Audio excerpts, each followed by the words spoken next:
Selamat siang Tribuners, wartawan Tribun Sumsel.com Hartati melaporkan dari kantor pos Merdeka Palembang.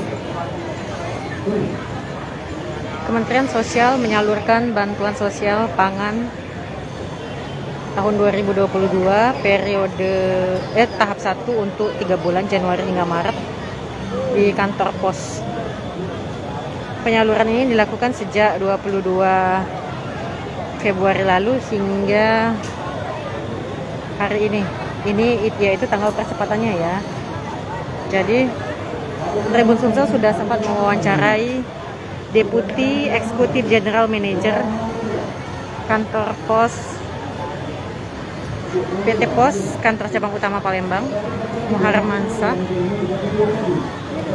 yang mengatakan bahwa percepatan penyaluran ini dilakukan hingga 3 Maret. Itu adalah percepatan ya, berarti selama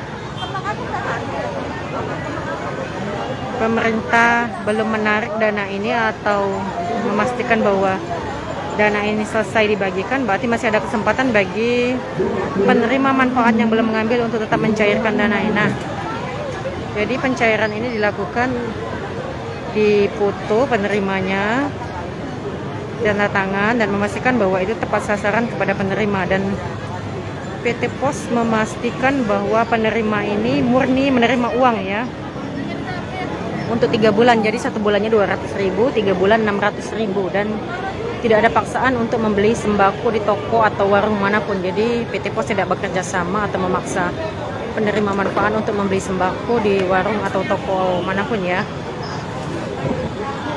Jadi mereka murni menerima uang tunai 600.000. Jangan lupa subscribe, share, komen, dan like ya.